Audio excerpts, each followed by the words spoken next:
Hiram Aviv. El arte real. Hoy presenta primeros elementos de la filosofía iniciática. El binario. Nosotros no podemos comprender, es decir, tomar mentalmente sino lo que da asidero a nuestras facultades intelectuales, pero éstas no pueden alcanzar el ser en su unidad radical. El infinito escapa a nuestra razón, que tiende a inclinarse ante las verdades trascendentales reconociendo su importancia. El candidato se inclina hasta el suelo al franquear el umbral del templo. No percibimos un objeto sino cuando se diferencia de su medio ambiente.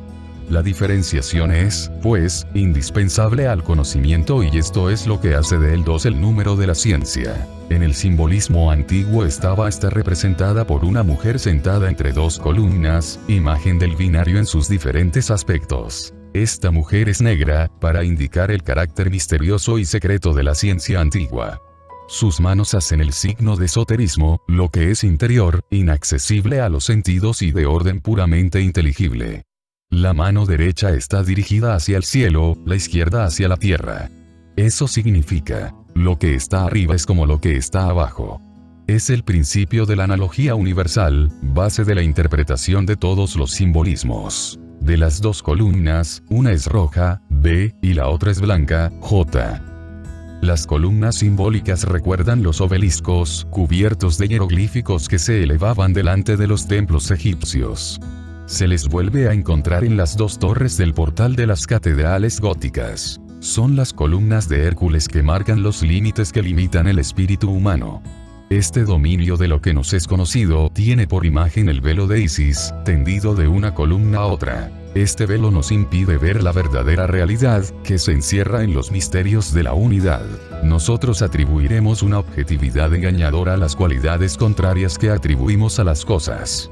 Así somos el juguete de Maya, la diosa de la ilusión, que nos tiene fascinados con el hechizo de sus encantos. Para sustraerse al imperio de la eterna maga, el pensador no debe dar sino un valor meramente relativo a las entidades antagónicas que imaginamos, tanto por un atraso del lenguaje como del pensamiento. Lo verdadero y lo falso, el bien y el mal, lo bello y lo feo, etc., se refieren a extremos que solo existen en nuestro espíritu. Son los límites ficticios del mundo que conocemos, pequeño jirón, porque nos seduce por los reflejos cambiantes de las sedas de que está tejido.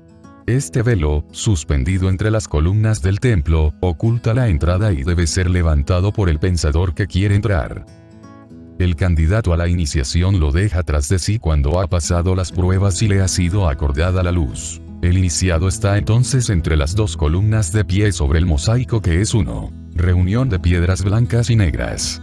Estos colores contrarios nos enseñan cómo, en el dominio de las sensaciones, todo se compensa con rigurosa exactitud. Nuestras percepciones se pliegan a la ley de los contrastes. No disfrutamos del reposo sino porque él repara una fatiga. Apreciamos el placer comparándolo con el dolor que nos es conocido. El goce es proporcionado a la pena o a la ansiedad que lo ha precedido. El error manifiesta la verdad. El bien nos atrae en la exacta medida en que nos repugna el mal. Lo bello nos place en proporción del horror que nos inspira lo feo.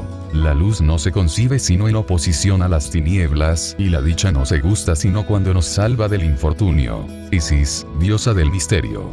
Está sentada sobre la piedra cúbica y enseña a adivinar lo que está oculto. La existencia no adquiere valor sino por la lucha contra las dificultades que hay que vencer. El goce no reside sino en el triunfo. La vida resulta de un perpetuo conflicto. La oposición engendra todas las cosas, como la rebelión contra el individuo, porque es preciso sublevarse para ser. Tal es el sentido del mito de la caída de Adán. Un poco de iniciativa individual no se constituye, sino bajo la inspiración del egoísmo radical, serpiente del Génesis, que incita al automatismo fisiológico a hacerse corriente y a querer ser semejante a los dioses conociendo el bien y el mal.